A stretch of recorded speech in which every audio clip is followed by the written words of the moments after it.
Dober večer, cenjene gledalke, spoštovani gledalci. Moje ime je Aljuš Pertinač. Slovenija je po formalnem koncu epidemije tudi po evropskih kriterijih dosegla tako imenovano zeleno fazo. Delež pozitivnih PCR testov je namreč manj kot 1%. Bomo torej takoj ukinili očitno nepotrebno in seveda drago testiranje? Nič ne kaže. Zdrav bolnega ne razume, pravijo, ampak kdo je tu v resnici bolan? Vi pa gledate 145. oddajo 4. sezone Faktor na TV3. Resnica boli, komentarji še bolj in smrt sovražnemu govoru, svoboda narodu. Danes bomo za vas komentirali slepa pravica. Pravica je slepa, ampak zakaj? Da je pravica pri nas slepa, čivkajo že vrabci na veji. Zakaj je tako in komu to koristi, nam bosta pomagala razvazlati. Naš posebni gost, docent dr. Luka Martin Tomažič iz Evropske pravne fakultete Nove univerze in naš stalni komentator, dr. Boštjan Marko Turk. Toplo pozdravljena. Dobar dan, Pozdravljeni. Dr. Tomažič, predlagam, da midva začneva. Pravimo, pravica je slepa, zato da ne vidi, ko razsoja, v čigavo korist razsoja, ampak v resnici sodišča ne sodijo po pravici, ampak po pravo, ali se motim? Morda samo za začetek, da povem, Alma Mater Europaea je moja institucija, ne nova univerza. Se upravičujem, Glede vprašanja pa, sodniki vsekakor sodijo po pravu. Pravo pa ima svoje omejitve. Pravo je sestavljeno iz besed in besede so seveda omejene. Na neki točki pridemo do meje, kjer pravo prehaja v vrednote, kjer vrednote udirajo v pravo.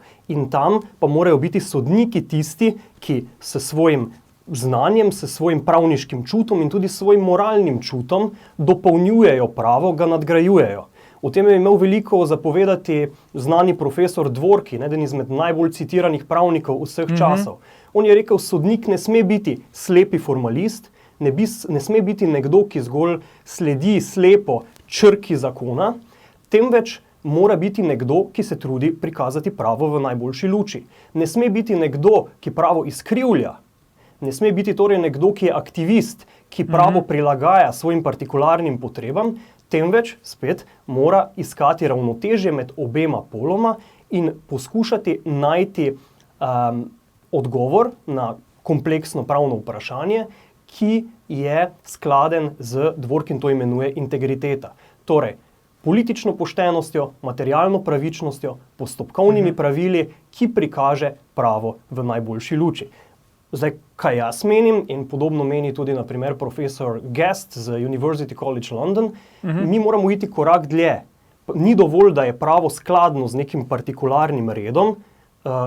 Lahko si zamislimo na primer neke totalitarne države, kjer bi, če bi upoštevali tradicijo teh držav, pravo bilo groteskno, temveč mora slediti tudi pravičnosti v smislu nekega regulativnega ideala, k kateremu stremi. Zdaj, zagotovo to ni nekaj, kar bi lahko dosegel v vsakem posameznem primeru, je pa nekaj, k čemur je smiselno stremeti. In tudi mi, ki kot zunanji opazovalci opazujemo delo sodišč, je prav, da ga kritiziramo, prav je, da je ta kritika umerjena, argumentirana, vendar da se sodiščem omogoči tudi napredek, kadar morda gredo v neki smeri, ki je nenavadna, tako z vidika družbenih vrednot, kot tudi z vidika prava. Se mi zdi kar zahtevna potem vloga sodnikov. Glede na ta vaš uvod, dr. Tomažič, preden povabiva še Boštjana v debato, bi imel še eno vprašanje. Evropsko sodišče za človekove pravice, glede na to, kar ste zdaj povedali, potem ima nek posebno vlogo, je mogoče drugačno od običajnih sodišč? Ja, seveda. Gre za sodišče, ki smo mu dali nek poseben status. Države so spoznale, da je dobro, da se zavežemo nekim skupnim evropskim vrednotam na regijski ravni, da priznamo neko višjo inštanco, nek nadzor tudi nad našimi najvišjimi sodišči, pa naj bodo to vrhovna sodišča, torej pri nas redno sodstvo, ali ustavno sodstvo, ki je pri nas poklicano za presojanje prav človekovih pravic in ustavno pravnih vprašanj zlasti. In Evropsko sodišče za človekove pravice se načeloma oziroma se ne bo ukvarjalo s podrobnostmi pravnega reda držav, razen vkolikor ta zadeva pravice, ki so zajete v Evropski konvenciji o človekovih pravicah. In v tem smislu gre za nekega, recimo temu, blagega blažitelja narodov, ki omogoča korekcijo v primerih, ko domače sodstvo odpove. Se pravi, vzpostavlja nek civilizacijski minimum človekovih pravic in hkrati tudi zahteva od domačih sodišč posameznih držav, da Evropsko konvencijo o človekovih pravicah tudi spoštujejo. In to je nekaj, kjer je seveda možen inkrementalen napredek, kjer je pogosto premalo zavedanja o praksi Evropskega sodišča za človekove pravice, in to ni samo slovenska zgodba, to je tudi širša evropska zgodba. Treba pa je vedeti še nekaj. Nekdo, ki se obrne na Evropsko sodišče za človekove pravice, je zelo malo verjetno, da bo njegova pritožba sprejeta. Preprosto zaradi količine zadev, ki jih to sodišče prejme. Torej, te zadeve gredo skozi neko sito in tiste, ki so ocenjene za najbolj pomembne ali vsebinsko najbolj pomembne ali včasih morda tudi je videti, da politično pomembne za posamezno državo, tiste sprejme v obravnavo, torej tiste, ki jih samo sodišče zazna kot najpomembnejše za razvoj človekovih pravic na področju, ki ga pokriva. Razumem, ja. Zdaj, Boštjan, ti si znan zagovornik pravice do svobode govora. Vem tudi iz lastnih izkušenj na parih primerih, da braniš pravico do svobode govora tudi drugače mislečih. Ne? Tako recimo si bil zraven, ko smo branili pravico do svobode govora Romana Vodeba, kolega iz oddaje, takrat, ko je predstavljal svojo knjigo na knjižnem sejmu, ali pa recimo v naši oddaji si se soočil z dr. Jernejem Štromajerjem in tako naprej. Skratka, nimaš ti s tem težav, ampak očitno imajo pa drugi težave s tvojo pravico do svobode govora. Ker nekaj imaš teh postopkov, cel diapazon, od recimo, da rečemo, umetnosti, znana je že zadeva z Tauferjem, potem do zgodovine, z zgodovinarjem Pirjevcem, zdaj na zadnje še s politikom Lukom Mescem. Zakaj misliš, da recimo tvoje javno udejstvovanje, se pravi, večinoma gre ali pa skoraj izključno gre za to, kar napišeš, zakaj ta tvoja publicistika recimo tako buri duhove na takem širokem diapazonu, kot sem ga zdaj opisal? Ja, če se navežem na kolega Tomažiča, torej zdaj iščemo pravico do svobode govora v zadevi Pirjevec na Evropskem sodišču za človekove pravice, in nekako v tem kontekstu bo najverjetneje potekala tudi ta oddaja. Torej povem, da seveda ne gre samo zdaj za Pirjevca, ampak kot si omenil sam še za dva druga tožitelja. Gre pa, da bo ljudje razumeli za vsega skupaj morda 8, 9, v najboljšem primeru 10 stavkov, in ta, bi rekel, maltretiranje v vseh treh zadevah skupaj. V vseh teh zadevah, če bi jaz to seštel, to ne pride čez 10-11 stavkov, v katerih dodaten problem tožiteljev je pa ta, da so vsi ti stavki resnični. Torej, morda so nekateri od teh 10 stavkov, veste, kaj je to 10 stavkov? Torej, zdaj v tej repliki, ko bom jaz odgovarjal, jih bom rekel po moje 10krat toliko, ampak vsi ti stavki so resnični. Jože Pirjevec je bil Giuseppe Pirazzi. Kako to vemo? To vemo tako, da je on samega sebe navajal kot Giuseppe Pirazzija. Ali je to vprašanje pomembno za narodno zavednost tržaških Slovencev? Je, zato ker je nacizem, oziroma, oprostite, fašizem italijanski pač poitalijančil te priimke. Jaz, kot bi rekel, tu izpostavljam posebej Borisa Pahorja, ki je bil na promociji moje knjige, točno 10 let bo nazaj, in Boris Pahor je rekel, ko smo o tem govorili, pa tudi o Pirjevcu, je rekel, pač to je tako, jaz nisem nikoli želel biti Boriso Pahore, in drugi zaveden Slovenec, pač tudi iz etničnega roba slovenstva, to je Eugen Bavčar, mi je pač obljubil absolutno podporo, da in ocenjuje to kot montiran proces, ker to so montirani procesi. Ne, bo prišel tudi me podpreti na sodišče, ne, v sodno dvorano. In to je za men zelo velik kompliment. Ne. To so montirani procesi. Kaj si jaz mislim? Ne? Pač v istem, bi rekel, mesecu, kot sem dobil to pošto z Ustavnega sodišča, ne, sem dobil pošto pač z Evropske akademije znanosti in umetnosti, ki me je 21. maja na 22. pač izvolil kot edinega kandidata za namesto pač prodekana prvega razreda humanistike. Ne? In si mislim, kako s človekom ravnajo. Ne? Mislim, kje, ne? In Ustavno sodišče je pa, poslušajte, v 14, z razmakom 14 dni najprej je zavrglo, se pravi kazensko, se pravi mojo oprostitev, ne zavrglo, ni moglo zavreči Vrhovnega sodišča, oprostitve se zavreči ne da, ampak je sklenilo, da ni bila v redu. In potem je čez 14 dni zavrnilo še, se pravi, oprostitev v zvezi z tožbenim zahtevkom v višini 6.000 evrov plus sodne obresti Jožeta Pirjevca in vrnilo v prvotno sojenje v 14 dnevih. 4 leta je pa na Ustavnem sodišču že moja pritožba v zvezi z Venotom Tauferjem, in ničesar, pa bo zdaj konec poletja, bodo 4 leta, ampak ničesar, to pa v 14 dnevih. In to v istih 14 dnevih, ko je Ustavno sodišče, bi rekel, ugodilo pritožnikom iz občine Radenci zoper Titovo cesto in razveljavilo zakone protikoronske ukrepe. Se pravi, če smem s tem končati, meni se zdi popolnoma naravno, da je Ustavno sodišče ravnalo pristransko in da smo tukaj v izredno težkem pravnem problemu, ki se mu reče to, da mora biti zagotovljena nepristranskost ne samo vsakičnega sojenja, ampak sodišča kot takega. Zdaj, doktor Tomažič, dve stvari me zanimate. Namreč, zakaj Slovenija še zmeraj dovoljuje kazenski pregon v zadevah domnevne razžalitve? Vemo, to so pač neki ostanki prejšnjega sistema, kjer če si kaj tazga rekel, smo imeli ti zelo glasni verbalni delikt. To se mi zdi, da je nek delikt, ki je ostal v našem pravnem sistemu, boste vi pojasnili. In drugo, zakaj se v takih zadevah, kot je ta nesrečen proces proti Boštjanu, se pravi zasebnega tožnika, sploh pride zadeva do Ustavnega sodišča oziroma se Ustavno sodišče o tem izreka. Izvolite.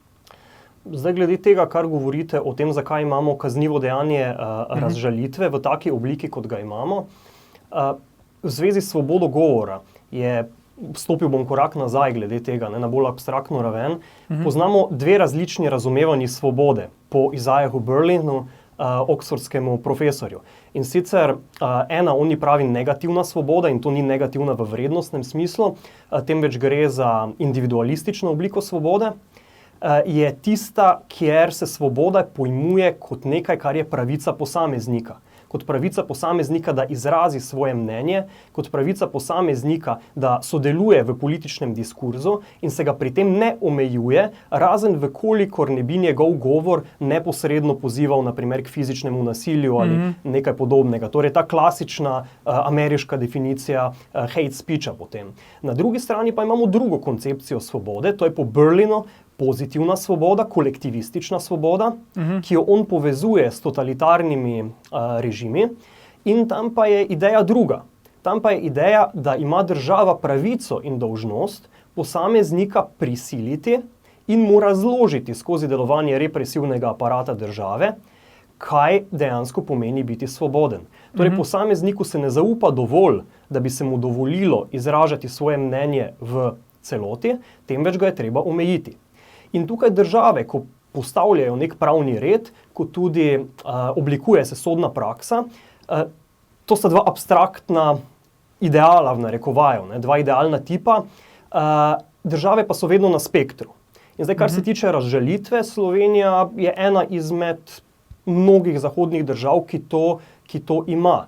Je pa dejstvo, da glede na prakso Evropskega sodišča za človekove pravice in tudi glede na nekako želje sveta Evrope v preteklosti, je bilo, da bi se tovrstna kazniva dejanja počasi odpravila in da se zagotovi svoboda govora.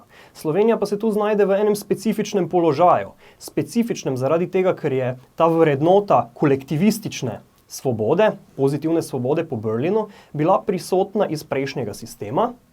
Hkrati pa je zdaj po celem svetu smo priča tudi nekemu novemu valu pomika v smeri pozitivne svobode. Predlagam, dr. Tomažič, da si tukaj vzamemo krajši premor, ampak ne nam iti, gledalke, gledalci, se vrnemo po oglasih, ko nadaljujemo s komentiranjem, zakaj je pravica slepa. Ostanite.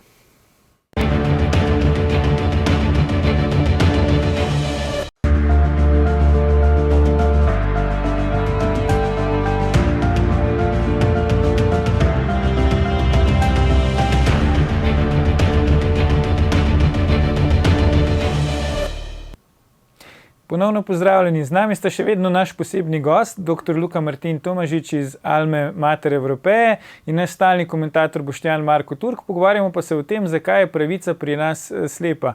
Dr. Tomažič, preden smo šli na oglase, ste ravno do polovice razvili misel glede verbalnega delikta pri nas in vloge Ustavnega sodišča. Izvolite, nadaljujte. Ja, no in v zvezi s tem so tudi odločitve sodišč vedno do neke mere odraz prepričanj v družbi, ker tudi sodniki so ljudje, tudi sodniki so tisti, ki potem sodijo, ki dajejo svoje vrednote, ki so vsaj do neke mere običajno skladne s širšimi družbenimi vrednotami v svoje sodbe, v svoje odločitve, in to še posebej velja za Ustavno sodišče, ki je po svoji naravi bolj politično kot redna sodišča. In to ni nujno nekaj slabega v vseh primerih. Moramo pa vedeti, kot smo prej omenjali, Ustavno sodišče ni nad Ustavnim sodiščem samo, če tako rečemo, modro nebo, ampak je tudi Evropsko sodišče za človekove pravice. In Evropsko sodišče za človekove pravice je glede svobode govora, svobode izražanja, kadar gre za politični govor, dokaj jasno. Ta svoboda je omejitev, je zelo malo. So veliko bliže temu, kar smo prej govorili, Berlinovemu konceptu individualistične, negativne svobode. In to so primeri, kot je na primer Štol proti Švici, Moris proti Franciji, kjer se je glede političnega govora izrekalo, da omejevanje političnega govora, tudi kadar gre za zelo neprijazne besede med javnimi osebnostmi, niso dopustne. Dodatno obstajajo tudi odločitve, kjer se je izrekalo prav vsebinsko, kolikor se je lahko, proti tovrstnim kaznivim dejanjem, kot je kaznivo dejanje razžalitve v primeru političnega govora. Rekli so, kadar je na voljo civilni postopek, torej civilna tožba, odškodninska tožba za poseg v pravico do dostojanstva, do dobrega imena, to ni stvar represivnega aparata države, tudi ne v smislu neke zasebne kazenske tožbe. Tako da v tem kontekstu, glede na to, da Evropsko sodišče za človekove pravice jasno pove, da se sodišča naj ne bi v primeru političnega govora postavljala v vlogo cenzorja, je ta odločitev Ustavnega sodišča do neke mere presenetljiva. Presenetljiva tudi zaradi tega, ker je redno sodstvo, moramo verjeti, v tem primeru svoje delo opravilo. Vrhovno sodišče je, vsaj kolikor sem jaz seznanjen s primerom, ustrezno povzelo prakso Evropskega sodišča za človekove pravice, jo interpretiralo skladno z nekimi ustaljeno prakso, no? In Ustavno sodišče pa je tukaj šlo v neko, vsaj za mene, za moje razumevanje, nenavadno smer. Dr. Jaklič je pisal ločeno mnenje, ki je zelo jedrnato, napisal je svoboda govora, še neuresničena pravica, in zapisal, da se v državi z neko daljšo demokratično tradicijo Ustavno sodišče s takšno zadevo ne bi ukvarjalo. To sicer nisem prepričan, če je res, da se ne bi ukvarjalo, verjetno pa bi bila odločitev bližje temu idealu individualistične koncepcije svobode govora. Pri čemer pa moramo vedeti, da se utegne ta premik, ki se dogaja in ki je vsaj po mojem mnenju korak nazaj, da se utegnejo podobne zadeve zgoditi tudi v državah z daljšo demokratično tradicijo, glede na neke trende, glede idej o svobodi govora, ki jih lahko zaznamo v akademskem diskurzu, in tisti, ki se s tem podrobno ukvarjajo, načeloma pravniki, ki se s tem ukvarjajo, običajno to problematizirajo. Recimo tudi v Sloveniji je bil en profesor z Harvarda na konferenci lansko leto, ki njegovo ime mi trenutno žal pobegne, ampak in je rekel, prav glede svobode govora, te tradicionalne ameriške koncepcije, da gre za nekaj, za kar se je vredno boriti. Tako da je vrednostno vprašanje do neke mere, ampak Ustavno sodišče je tukaj, glede na dosedanjo prakso Evropskega sodišča za človekove pravice, ki je še vedno takšna, kot pač je, sprejelo neko, vsaj po mojem, nenavadno odločitev. Zdaj, Boštjan, zate to pomeni tudi, pač zahteva veliko finančnih sredstev, veliko časa, ne? Ti procesi trajajo skoraj v nedogled. Zdaj iščeš pravico v tej zadevi, v kateri se pogovarjamo na Evropskem sodišču za človekove pravice. Si ti optimist, koliko časa računaš, kako so ti povedali, recimo, ali bo sploh vzelo v obravnavo in potem še koliko časa do razsodbe? Kdaj recimo bi se ta tvoja kalvarija lahko končala? Ja, ne vem. Jaz, torej, tako kot je rekel kolega Tomažiča, ne, treba se je boriti. Jaz se borim za svobodo govora. To počnem, bi rekel, odkar pišem, v tem videm smislu tudi svojega poslanstva javnega, ne, in se ne bom nehal boriti. Jaz sem zdaj začel objavljati ta moj primer v tujini, ker imam dostop do precej medijev, pišem v različnih jezikih. Konkretno to sem napisal v hrvaščini, bom pa napisal to tudi v francoščini, v poljščini, sem tudi že objavljal. Predvsem pa mislim torej moj namen je spraviti to v Evropski parlament, ne, zato ker to, kar se dogaja pri nas, je pač atentat na svobodo govora, ne, da se jaz vrnem nazaj k bistveni stvari. Jaz Pirjevca nisem v ničemer razžalil. Jaz sem prinesel samo dve temeljni ugotovitvi, ne, da je on pač bil Giuseppe Pierazzi, in drugo mi očita sodišče, ne, da sem rekel, da je vojer in da sem ga celo obtožil neke pedofilije, kar ni res. Ne, tle pa zdaj Pirjevec je svojo knjigo, in to je izredno pomembno, definiral kot znanstveno monografijo. V znanstveni monografiji, ker jaz pač izhajam iz znanstvenega področja, človek lahko navaja stvari, ki držijo. Pirjevec, in zdaj smo pa v jedru problema, Pirjevec govori o tem, se pravi, piše, da Tito je imel močen seksualni libido, da je seksualnost doživljal tudi v času svoje mladosti, v času hudih ofenziv, v času najhujših preizkušenj in celo v starosti. Jaz sem postavil temeljno vprašanje in potem je na zadnji stavek poglavja o Titovih ženskah, je pa ta, da spalnica je bil Titov Waterloo. In jaz sem postavil temeljno vprašanje znanstvene kritičnosti, kako Jože Pirjevec ve, kakšen je bil Titov libido, kako ve, zakaj in v čem je bila njegova spalnica Waterloo in kako ve, kako je Tito te stvari urejal, ko je bil star, kako to ve. Ne more tega vedeti. In drugo, Pirjevec se na nek način navdušuje. Ampak oprosti, Boštjan, zakaj recimo bi to bilo sploh pomembno? Zato, ker to sodišče... Pri liku recimo neke zgodovinske osebnosti, kot je Tito, pozitivne ali negativne, zakaj bi bilo to pomembno? Sodišče navaja, to tem, Ustavno sodišče to navaja, predvsem pa zaradi Pelagije, Belorusove, ki je bila stara 13 let, ko je imela pač prve, bi rekel, seksualne kontakte s Titom. In to Pirjevec se do tega ne opredeli, da je to pač, oprostite, pedofilija. In meni, jaz to Pirjevcu očitam, meni pa nazaj Ustavno sodišče očita, da ga da si ti njega razglasil za pedofila. Ja, ampak poslušajte, če ti občuješ ali pa če opisuješ, da nekdo občuje za 13-letno osebo, moraš, če si znanstvenik ali pa sploh, če si humanist, jasno opozoriti, da je to v bistvu en težek, to je zločin, zoper nedotakljivost telesa in zoper otroka. No, meni se zdijo pa predvsem, da grem nazaj na, kar je rekel Klemen Jaklič, kar je bil že 10 let nazaj prva pripomba, da te stvari sploh niso za nas sodišče. Koliko je to davkoplačevalce stalo.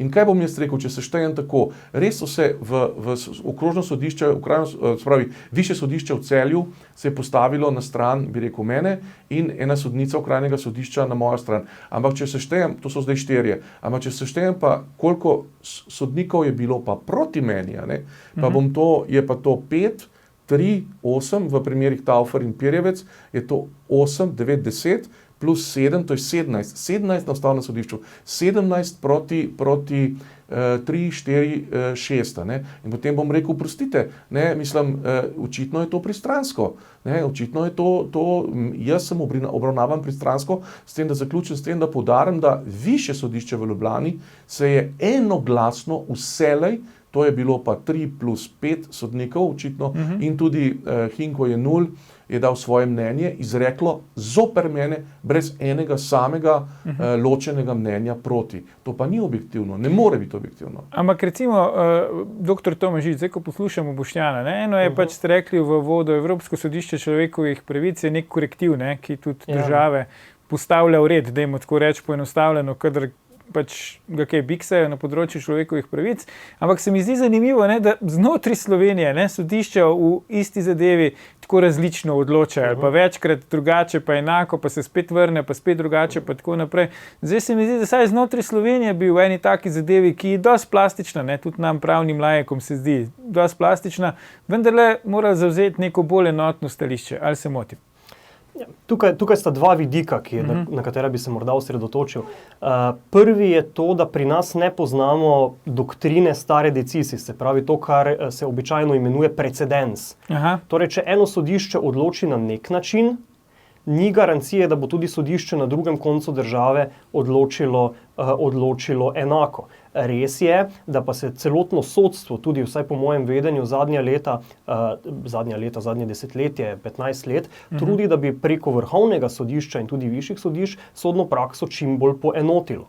Ampak to ni samo slovenski problem, je tudi nemški problem, je tudi avstrijski problem, ker gre za zasidranost v kontinentalno pravniško idejo sodnika kot subsumpcijskega avtomata. Se pravi, nekoga, ki bo vzel abstraktno pravno normo, torej neko pravno pravilo, ki je zapisano v zakonu, pogledal okoliščine konkretnega primera in ne glede na ostale odločitve sodišč, to apliciral na tisti konkretni primer. Zdaj, to govorim abstraktno, konkretno ni vedno tako. Sodniki vseeno se trudijo upoštevati sodno prakso in jo čim bolj poenotiti. Ampak to lahko traja tudi 10 let, da se sodna praksa na nekem področju ustali, vmes tudi pride do nekih družbenih sprememb, tako da tukaj te zadeve so kontinentalna širša problematika, ki pa tudi, je pa res, da tudi če mi vpeljemo recimo doktrino stare decisis, lahko to ima neke nepredvidene posledice zaradi tega, ker ko posegaš nek relativno delujoč kompleksen sistem, bo prišlo do nekih nepredvidenih posledic, se pravi ta konservativni argument, in pa tudi to traja desetletja, da se oblikuje. Tradicija, na primer Velike Britanije z nekimi precedenčnimi sodbami in tradicija Združenih držav je v narekovajih neskončno daljša, kot je lahko tradicija Slovenije tudi v naslednjih 50 letih. Drugi vidik, ki pa ga vidim, pa je instančno sojenje, torej tole, kar bi lahko imenovali instančni, recimo temu namizni tenis, instančni ping-pong, kjer se zadeva vrača sem in tja, vsaka instanca odloči drugače. To je spet dvorezen meč, ker na eni strani so sodišča namenjena temu, da razrešijo spor, da na sodiščih sila logike, sila argumentacije, kolikor je to možno in kolikor se temu idealu mogoče približati, nadomešča neko silo, surovo silo, fizično silo in pa tudi politično silo, če tako rečemo. Se pravi, da jo nadomesti vsaj v teoriji z razumnimi argumenti. In torej dobro je, da je spor razrešen, bolje je, da je razrešen, kot da ni razrešen. Drugi vidik pa je, več imamo inštanc, dalj časa bo vse skupaj trajalo. In gre za iskanje ravnotežja. Nekje sem bral, pa ne upam se zdaj trditi, da to povsem drži, ampak tako po spominu, da kjer je manj inštanc v nekaterih jurisdikcijah v ZDA, ko so odkrili DNA test, so šli gledati na smrt obsojene zapornike, primerjati DNA dokaze, kjer so bili na voljo in so ugotovili, da je bil en nedostojno velik odstotek pokrivem obsojen. Morda bi bilo drugače, če bi bilo več inštanc. Tako da tukaj gre za iskanje ravnotežja med neko čim bolj pravilno odločitvijo in neko hitrostjo postopka, kar niso lahko vprašanja, so kompleksna vprašanja. In pa drugo je, odprava se na nek način pričakuje morda včasih preveč. Zakaj preveč? Zaradi tega, ker je pravo odraz vrednot v družbi. In če so vrednote take, to o čemer govori sodnik Jaklič, da je demokratična tradicija v smislu neke individualistične koncepcije svobode govora tako dolga, tako nekako usidrana, potem ne bo nobene potrebe, da se to vleče po sodiščih 5-6 let, ker bo vsaka instanca po hitrem postopku rekla, ta zadeva ne sodi na sodišče, mi vemo, kaj je naše razumevanje svobode govora in to je to. Mi pa se kot družba še iščemo, hkrati nismo vedno najbolj seznanjeni s tem, kaj želi Evropska ali pa kaj nekako kaže praksa Evropskega sodišča za človekove pravice in potem prihaja do nekih takih nenavadnosti. Ampak če jaz prav razumem, dr. Tomažič, zdaj, ko gre za kazenski pregon, tudi v zasebni zadevi, država prevzame ta pregon, ne? V imenu zasebnega tožnika, ali ne? Pri razžalitvah ne. Tam gre za zasebno kazensko tožbo, kar je nekaj specifika. No. Nek v bistvu unikum. V bistvu država ponudi celoten svoj represivni aparat. Si ga sposodiš, ne? Si ga sposodiš potem, ko je odločitev sprejeta, sam postopek pa ga ne vodi tožilec, temveč zasebni tožnik. No. Tako da to je neka specifika potem. Ne? In to je lahko neko orodje, neko orožje potem nekega boja, ki se prenese na sodišče, kjer se prisilno moč države uporabi v neke zasebne namene, kar je morda v primeru političnega govora, oziroma vsaj po mojem mnenju v primeru političnega govora, ni optimalno, ker ne nazadnje moramo soočiti stališča, moramo dopustiti neko soočenje mnenj, ker sicer ljudje si več ne bodo upali govoriti, zadev ne bomo soočali v razumni razpravi, tudi če vedno ni čisto jasno, kje so te meje, ampak zagotovo jih lahko potegnemo vsaj pri spodbujanju k nekemu fizičnemu nasilju. Ne? In če se te stvari razčistijo v neki javni razpravi, posebej, kadar gre za javne osebnosti, ne vidim nekega posebnega razloga, zakaj bi se morala za to aktivirati moč represivnega aparata države. Ni pa to edino stališče, zagotovo pa je stališče, ki ga vsaj zaenkrat zastopa Evropsko sodišče za človekove pravice. Ja, ker sicer se mi zdi avtomatsko pojavi dvom v tem, ali vsakmu posamezniku enako dostopen ta aparat, ne? Oziroma ali v primeru vsakega človeka država potem da na voljo ta aparat za te neke zasebne, bi rekel, kazenske postopke. Seveda, ker tudi sodnik je človek in meje, potem glede spodbujanja k fizičnemu nasilju lahko jasno postavimo mejo. S to mejo se lahko vsi strinjamo. Če pa gremo onkraj tega, pa so te meje potem raztegljive. In če ni neke res jasno vzpostavljene sodne prakse, ki se hkrati lahko vedno spreminja in pri nas ni precedensa, tako da smo glede tega še na nekem slabšem položaju, glede gotovosti, glede nekih pričakovanj subjektov prava, potem se tisti, ki se želi oglašati v javnosti, se vedno sprašuje, ali naj kaj rečem, naj bom raje tiho. In to vzbuja to vzpostavlja neko vzdušje, ki morda neko kulturo strahu, ki je ne maramo, pa smo mislili, da smo jo pustili za sabo. Boštjan, zdaj vendarle, obstaja tudi neki drugi pravni instituti, ne vem, pač mediacija in tako poravnava itd. A si ti kdaj poskušal vstopiti v stik s temi svojimi tožniki, preganjavci, da tako rečem, pa zadeve razčistiti, ne? Ker dokler gre za neko govorjeno ali pa pisano besedo, pa stvar interpretacije, človek ne pomisli najprej na sodišče. Torej, jaz mislim, da bom zadev žebljico na glavico, če bom povedal, da je to avtomatizem. In da po mojem spominu je tako v zadevi Taufer kot v zadevi Pirjevc bil poskus mediacije, ki pa so ga tožeče stranke zavrnile.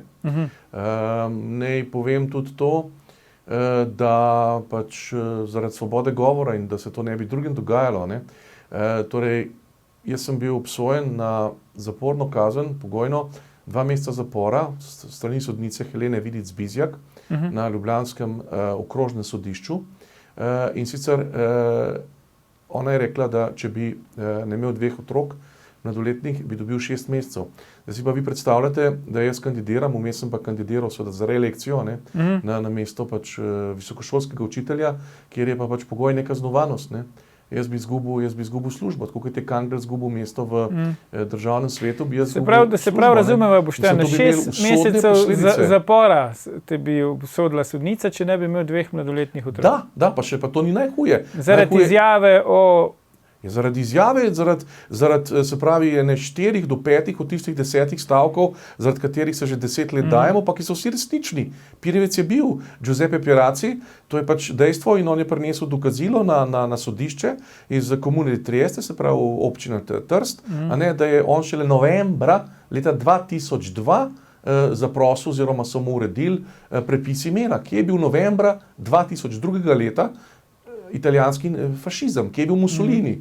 Hočem reči, pa tudi, kar je bilo grozljivo, kar so videli v dvorani, Helena Vidic Bizjak, ki je potem, jaz mislim, da tudi zaradi javnih pritiskov, pa zgražanja javnosti nad tem zapustila mesto in šla, po mojih informacijah, na občinsko upravo občine Kostel. Ona je kimala, ko je govoril Jože Pirjevec, mu je z glavo prikimavala. In to je videla cela dvorana. Veste, kaj to pomeni? Kakšno dezavuiranje ene od strank v postopku. Ona mu je prikimavala. Jaz imam to v vizualnem spominu, kaj da je bilo zdaj. Njeni kodri in tako. Da ne rečem, recimo v procesu Taufera, je pa sodnica Nina Stanković, ki je pa tudi zapustila svoje delovno mesto in zdaj dela baje nekje drugje, na istem okrajnem sodišču, pač zavrnila eksperte iz arhivov, in navedla, da sem jaz strokovnjak za ocenjevanje književnosti, hkrati pa prisodila točno toliko z vsemi zamudnimi obrestmi, kot je tožeča stranka od tožene stranke hotela. Vse skupaj je to zdaj zneslo 25.000 evrov za mnenje o poeziji in za mnenje pač o nekem dosjeju, ki zdaj ne bom šel v detajle, sem neutralen, da ne bom plačal še 2.000 evrov, ker je zagroženo, če to omenim. Ampak poslušajte, mi to zdaj govorimo, jaz to zdaj svoj primer povem, ampak teh primerov, zato pa govorim, je kolikor jih hočete. Zdaj, doktor Tomažič, inštančno sojenje ste lepo razložili, razumemo, mogoče ne razumemo, zakaj višja inštanca ne more direktno razsoditi, ampak vrača na spodnjo inštanco, ampak ok, pustimo zdaj to. Me pa zanima, zakaj je recimo, kar vidimo tudi iz konkretnih primerov teh procesov proti Boštjanu, pomemben kraj sojenja v Sloveniji, ne? Se pravi, v Ljubljani sodijo tako, v Celju sodijo tako, to pa vendarle ne bi smel biti nek faktor, ne, se mi zdi, kraj sojenja. Ali je? To glede razlik med različnimi krajevno pristojnimi sodišči, to težko komentiram, enostavno ne poznam dovolj podrobnosti zadeve v tem delu. Je pa tako, da vsak sodnik prinese v neke vrednostne sodbe, kar tako kompleksni primeri, kot je praktično vsak primer, ki se nanaša na svobodo govora, zagotovo prinese nek lasten vrednostni sistem. In ti vrednostni sistemi se lahko do neke mere razlikujejo. In potem je na višjih inštancah, da presekajo, da poenotijo prakso. In moramo reči, da je v tem primeru Vrhovno sodišče to storilo. Potem pa je Ustavno sodišče z neko, vsaj po mojem mnenju, nenavadno, glede na prakso ESČP skoraj neko pragmatično odločbo, recimo temu, šlo v nasprotje Vrhovnemu sodišču. Seveda pa je vsak sodni postopek in to, da mora, da nekomu visi meč nad glavo, če tako rečemo, dalj časa, več let, je to nekaj izredno neprijetnega in stresnega. Je pa res, da težko se je temu izogniti, vseeno v demokratični družbi, v smislu, ker ima vsak pravico zoper drugega sprožiti nek postopek, sprožiti nek zahtevek, ima se potem pravico tudi pritožiti, tako da te zadeve lahko trajajo. Je pa to še posebej problematično pri teh zadevah, ki se nanašajo na kazniva dejanja, ki se preganjajo na zasebno kazensko tožbo, kot je to na primer razžalitev, kjer pa je res potem stvar neke ustaljene prakse, stvar dobrega poznavanja prava Evropskega sodišča za človekove pravice, da se na eni strani odloči tako, ko je prav, in pa tudi na drugi strani, da se ne obremenjuje posameznikov s tem prekomerno. Ker ne nazadnje lahko... Se upravičujem, dr. Tomažič, smo prišli do konca oddaje. Vidim, da bi se lahko še in še pogovarjali o tej temi, ampak za danes dr. Boštjan Marko Turk, dr. Luka Martin Tomažič, najlepša hvala za vajine komentarje, gledalke, gledalci. To je bil o slepi pravici, že 602. Faktor na TV3. Jutri bomo za vas komentirali, ali bi morala politika na zaslužen dopust. Ne zamudite, predvsem pa ne pozabite. Ni vseeno, kdo kaj reče.